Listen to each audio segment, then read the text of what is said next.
लेकिन पीडीए को मानते आप कामगर हैं, इसलिए पीडीए पर नजर तो है ना। अपने आप को असली बताने का सर्टिफिकेट तो आप भी दे रहे हैं। अगर वो अपने आप को हिंदू कह रहे हैं तो आप भी पीडीए की लाइन में खड़े हो गए। हम किसी भी अपने ओपोनेंट को कमजोर समझते नहीं। भारतीय जनता पार्टी आदरणीय प्रधानमंत्री गृह मंत्री जी पर तो चार्ज ही ये लगता है कि हम हमेशा चुनाव में ही रहते हैं, क्योंकि भाई हम किसी को कमजोर नहीं मानते। हमें हमारा मानना है जो भी हमारे सामने लड़ रहा है हम उसके सामने जी जान से लड़ेंगे, चाहे इलेक्शन वो लोकल बॉडी का हो, चाहे वो विधानसभा का हो, चाहे वो लोकसभा का हो। आपको अगर जीतना है तो हमसे लड़कर ही जीतना पड़ेगा, जो अभी तक उनसे हो नहीं पाया और हो भी नहीं पाएगा आगे। अब विनय जी, आप उनके सनातनी वोट में डेंट करने की कोशिश करेंगे तो ऐसा ना हो कि आपसे आपका पीडीए भी छीन ले। प्राची जी, हम तो भारतीय सनातनी हैं, क्योंकि हम अखंड भारत की कल्पना करते हैं, न कि खंडित भारत की। हम पूरे देश को, चाहे हिंदू हो, चाहे मुस्लिम हो, चाहे सिख हो, चाहे ईसाई हो, यही असली सनातनी की पहचान है कि सभी धर्मों का हम सम्मान करते हैं। और रही बात पीडीए की, कि भारतीय जनता पार्टी के लोग पीडीए को तो चमचे से भी नहीं छूना चाहते हैं, न इनके कई विचारधारा में है। आप संघ की को देख लीजिए, संघ के प्रमुख में क्या कभी कोई दलित आ सकता है? क्या दम है भारतीय जनता पार्टी के अंदर या कि कोई संघ के प्रमुख के पद पर किसी दलित को बैठा सकता है? नहीं बैठा सकता है। तो इनके अंदर पीडीए के प्रति कितना सम्मान है वो सरकारी आंकड़ा भी है, एनसीआरबी का आंकड़ा है कि दलितों के प्रति करीब करीब 51% वृद्धि जो है, दलितों के प्रति अत्याचार में 51% वृद्धि हुई है। इस सरकार के अंदर दलितों के हक और अधिकार को किस तरीके से छीनने का प्रयास किया जा रहा है, उनके आरक्षण पर किस तरीके से कुठाराघात किया जा रहा है, किसी से छुपा हुआ नहीं है। चाहे 69,000 शिक्षक भर्ती को ही आप देख लीजिए, उस पर भी कहीं ना कहीं ग्रहण लगा हुआ है। बात पीडीए और बात सनातनी की नहीं है। इनकी सरकार में जिस तरीके से इस देश की दुर्दशा हो रखी है, इस प्रदेश की दुर्दशा हो रखी है, उस पर हम बात करना चाहेंगे। भाई, आप दलित हितैषी हैं ना?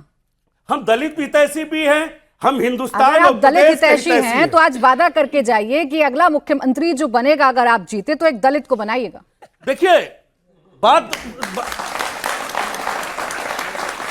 वादा करके जाइए। देखिए, बात उसकी नहीं है।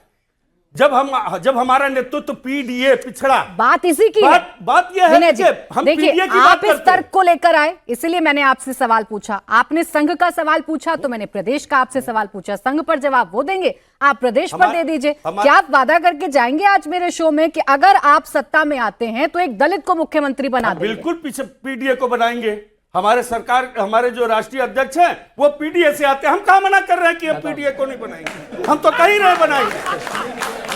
लेकिन ये बताएं ना कि क्या संघ का प्रमुख कभी दलित हो सकता है? भाई जवाब क्या कभी हो सकता है? दम है तो बताएं। दम है तो बता दीजिए। आज मैं बताता हूं। सबसे पहले तो इन्होंने ये कहा कि हम भारतीय सनातनी हैं। क्यों भाई, लंदन में जाके मुसलमान हो जाते हो क्या आप, या क्या कर लेते हो? ये भारतीय सनातनी क्या होता है? मतलब अच्छा, वो इंडियन मुस्लिम, मतलब सनातनी तो हर जगह सनातनी। अब शिवम मेरा नाम है, मैं लंदन जाते सलमान थोड़ी ना हो जाऊंगा भाई, या दुबई जाके कुछ और हो जाऊंगा।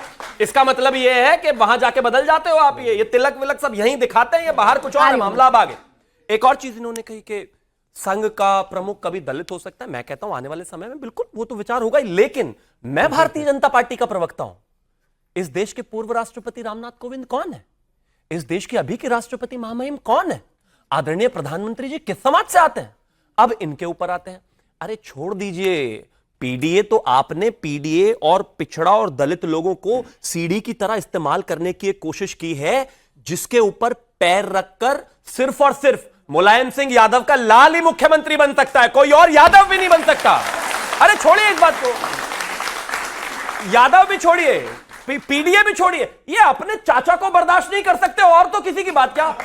और छोड़िए चाचा जी को भी, जो आदमी अपने जीते जी पिताजी को बर्दाश्त ना कर सका हो, वो किसी को क्या बर्दाश्त करेगा भाई? आप हमसे सवाल पूछ रहे हैं। तो कुल मिलाकर मामला ये है, कोई पीडीए नहीं है। पीडीए सिर्फ इनका एक फॉर्मूला, जिनके ऊपर होकर इनको मुख्यमंत्री बनना है, जिस व्यक्ति से परिवार में सम्मान नहीं हुआ, पिता का नहीं हुआ, इसके अलावा चाचा का नहीं हुआ, और यादवों में भी यादवों को रिप्रेजेंटेशन ना दे सकते हो, वो दूसरी जातियों को क्या भला करेंगे? आंकड़े लेकर आए विनय जी, आंकड़ों के साथ पोल खोलेंगे कि कितने दलितों के साथ, कितने पिछड़ों के साथ अत्याचार। मेरे पास भी एक छोटा सा आंकड़ा है। पोल खोल दीजिए। अपनी सरकार में इन लोगों ने 35 लाल बत्ती दे रखी थी, यानी कि 35 मंत्री बना रखे थे अपने यादव खानदान में, मुलायम सिंह यादव खानदान में। 35 तो अपने ही घर में थे, एक राज्य के बराबर कैबिनेट तो इनके घर खानदान में ही थी। बाहर वालों को तो कुछ देते ही नहीं है। बात इन्होंने कहा कि भारतीय, क्या बाहर जाकर के जो है आप कुछ और, हम अपने भारत की पहचान, हम वो सनातनी हैं, चाहे किसी भी देश में जाएंगे, लेकिन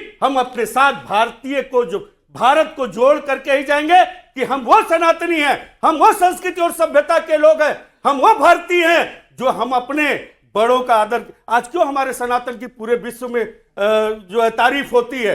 क्योंकि हम अपने परिवार में, हम अपने माँ बाप, हम अपने भाई बंधु के साथ कैसा समन्वय बना करके रखते हैं। विदेशों में चले जाइए, शादियां 2.5 घंटे नहीं चलती हैं, लेकिन हमारे सनातन में 7 वर्षों, 7 जन्मों का बंधन होता है, मानकर चलते हैं वो सनातनी है, हम भारत को रिप्रेजेंट करते हैं।